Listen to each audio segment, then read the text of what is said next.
Hello everyone and welcome back to part 3 of the Creepypastas that made us. Today we're mainly going to be focusing on the bad Creepypastas that somehow got extremely popular. So some of these stories you may remember liking, but in actuality they are quite miserably bad. And for most of these stories, I will be sharing my opinions on them over the years as my writing professionality grew over the years, if that makes sense. So I remember a lot of these stories that I will be covering I actually did end up liking when I was younger, but now when I look back onto them, they are not good at all.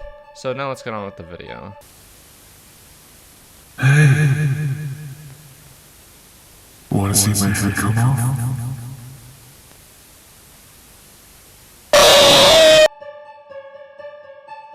Now I know putting this on here might be controversial, but I think the poor pacing and the completely lackluster ending make it deserve its placement on here. The story is about an abandoned Disney theme park in the Bahamas.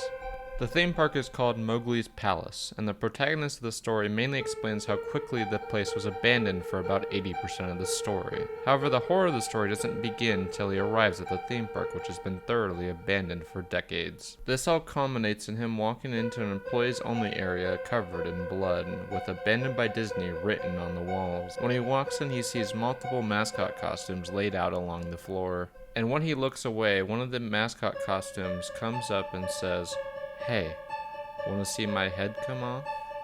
After seeing that, the mascot rips his head off as yellow blood shoots out, causing the protagonist to flee. When he flees, he sees the writing has changed. It now says, "Abandoned by God."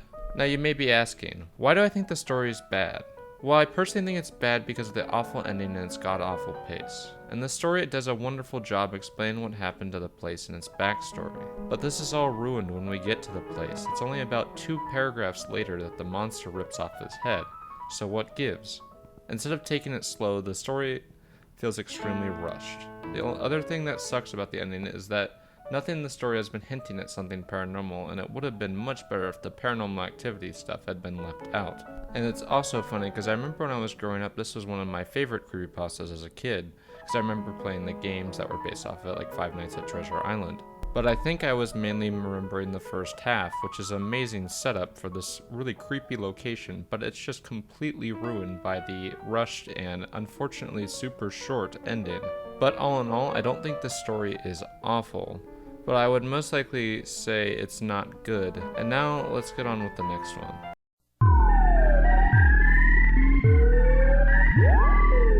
The Tails Doll Curse is a god-awful story. No ifs, ands, or buts about it. The story is about 2 kids finding a disc of Sonic.Eyx at the local game store, where when they play it, spooky stuff happens in it. When they play through, Tails Doll begins to mysteriously mess with the game, where they see things like it murdering Sonic and forcing the protagonist to chase down all the characters and kill them. This culminates with one of them smashing the system with a fucking baseball bat. All of this over a stupid Sonic game. And when they hear knocking at the door, they find a bloodied Tails doll plushie that they take upstairs and wash it off. I seriously cannot make this shit up. It is so funny. After washing it off, the doll comes to life and grabs a knife to kill them. In order to defend themselves, they grab a fucking katana and machete.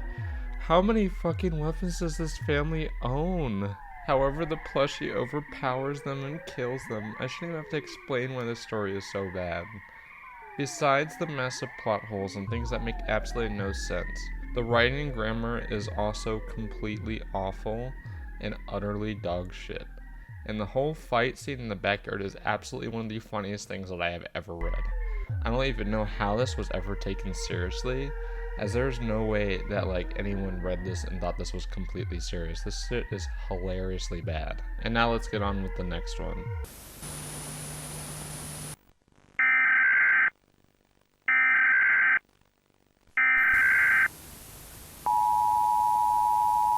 This is a public service announcement. We are interrupting this program to say there is a killer in Jackson County, Ohio. His name is Jeffrey Cameron Haddock, a 19-year-old white male. Here is his identifying picture.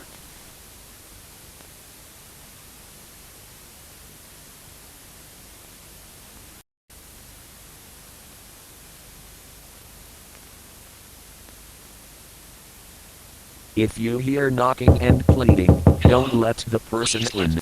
It is a trap. Thank you for letting me inside.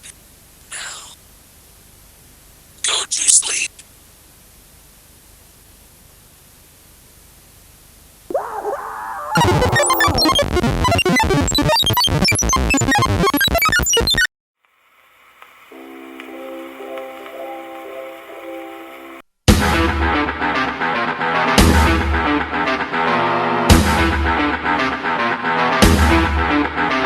Now for the most infamous of the bad creepypastas out there, that of course being Jeff the Killer. Jeff the Killer is a terribly written story, no doubt about it. There's really nothing original about this story whatsoever, and I truly think that it was more scary editing that analog horror segment about this story than actually reading it.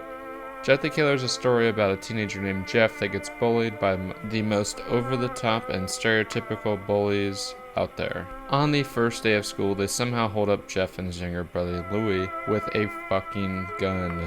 These are supposed to be middle schoolers, by the way. This causes Jeff to break their bones and get in trouble with the police, but his younger brother says that he did it and gets arrested instead. Jeff then goes to a house party for the whole neighborhood, and there, the bullies break in and hold the party hostage. I literally can't make this shit up, it's so fucking funny. Then they throw bleach on him and light him on fire, causing him to be permanently scarred, but he kills them immediately afterward. Then that night, he's released from the hospital. He finds out that Louie has been released from prison somehow already. However, by this point, he has completely and utterly lost it, so he carves a smile out on his face. This causes the funniest line in the whole story when the mother sees him and rushes to her husband.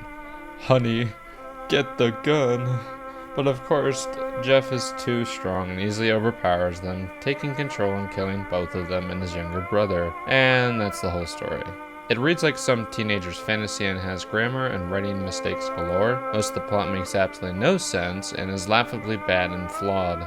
I absolutely love how the mother's first reaction, instead of trying to get help for her son, is, well, better just fucking kill him. I'm sorry, but the people who take this story seriously have no idea what they are talking about. It's just too fucking funny. It's not well written at all. And that's all for the bad creepypastas that we're looking at this week. We're going to be continuing with the bad creepypastas next week, and hope you guys all have a good week, and hope you enjoyed the video, and if you did, please like and subscribe, and have a good day.